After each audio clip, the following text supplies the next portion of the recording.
बदतमीज बहू।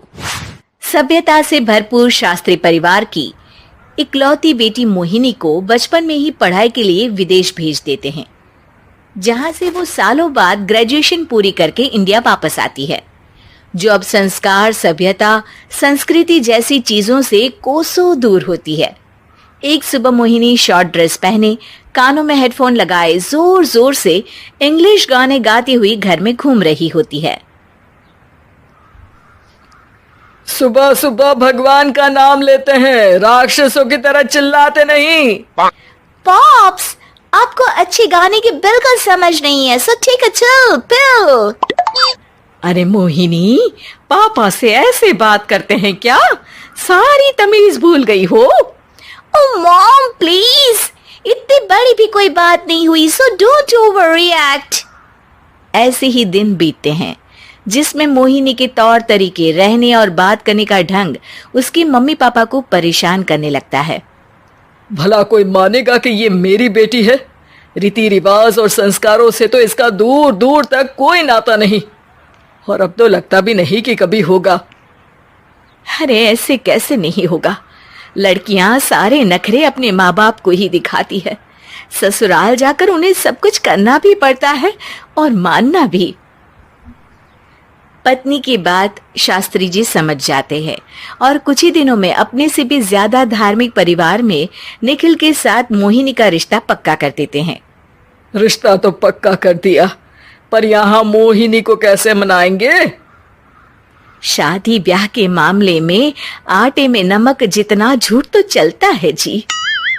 इसी तरह एक के बाद एक तिकड़म लगाते हुए दोनों मिलकर मोहिनी को शादी के लिए तैयार कर लेते हैं और मोहिनी निखिल की शादी हो जाती है, जिसके अगले दिन से ही मोहिनी दोबारा अपने पूरे अवतार में शॉर्ट ड्रेस पहनकर घर में घूमने लगती है।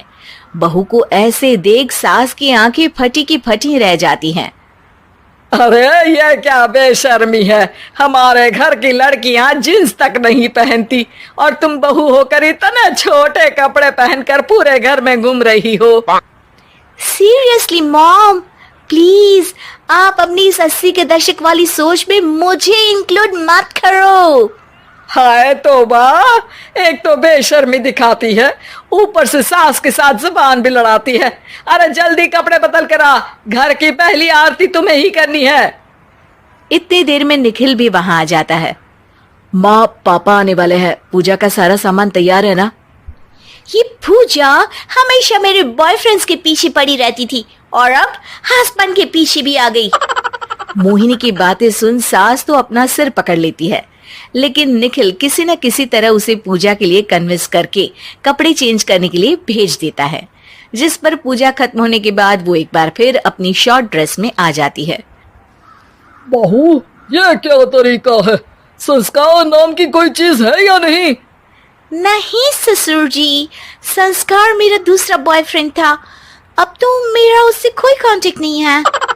मोहिनी का जवाब सुन के ससुर तो भगवान नाम जपते वहां से चले जाते हैं, लेकिन सास बहू के बीच कहासुनी फिर शुरू हो जाती है, जिसे इग्नोर करते हुए मोहिनी घर से बाहर चली जाती है और देर रात घर वापस आती है। मोहिनी, मैं जानता हूँ कि तुम विदेश में रही हो और तुम्हें वहीं की आदत है, पर यहाँ चीजें कुछ अलग है। अगर तुम उस हिसाब से कुछ एडजस्ट कर लो तो सबके लिए सही हो जाएगा। I am not in a lecture mood. Good night. अगली सुबह मोहिनी देर से उठकर एक बार फिर उसी तरह सबके सामने आती है, जिस पर उसकी सास कुछ बोले उससे पहले ही मोहिनी की दोस्त मोनिका और रचिल वहां आ जाती हैं। Oh hi darling, how are you? OMG, we missed you so much. I missed you too, darling. Ram Ram, इन्होंने तो तुमसे भी छोटे कपड़े पहने हैं। अरे तुम लोगों के अंदर कोई शर्म लिहाज बाकी भी है या सब बेच खाई? मोहिनी, तुम्हारी मेड कुछ ज्यादा नहीं बोलती? इस पर मोहिनी की दोस्त उसकी सास का मजाक बनाने लगती है, जिसे सुन निखिल उन्हें जवाब देते हुए कड़वे शब्द सुना देता है और वो सुन के वो दोनों तो मुंह बनाए वहां से चली जाती है, लेकिन गुस्से से लाल मोहिनी वहीं खड़ी निखिल को घूरती रहती है। घूर क्या रही हो? तुमसे शादी की ये सोचकर कि विदेश में पढ़ी लिखी हो, घर में कोई पॉजिटिव चेंज लाओगी, अपनी करियर के लिए एम्बिशियस होगी, पर अपने इस बिहेवियर से उस पढ़ाई के साथ साथ अपने मम्मी पापा के नाम को भी डुबो रही हो। अगर तुम्हें ऐसे ही हाल रखना है तो यहाँ रहने की कोई जरूरत नहीं है। निखिल की बातें सुनकर मोहिनी रोते हुए घर छोड़कर अपनी मम्मी पापा के पास वापस आ जाती है। ससुराल में सब कुछ ठीक तो है? वो अपने आप को समझते क्या है? मोहिनी पर चिल्ला रहे हैं? मैं क्यों उसके इशारों पर चलूं? मैं अपनी लाइफ अपने तरीके से जीना चाहती हूँ और वो ना आप लोगों को मंजूर था और ना ही उन्हें है। तुम यहाँ नहीं रह सकती। अपने पापा की बात सुन के मोहिनी हैरान रह जाती है। हाँ, तुमने बिल्कुल सही सुना।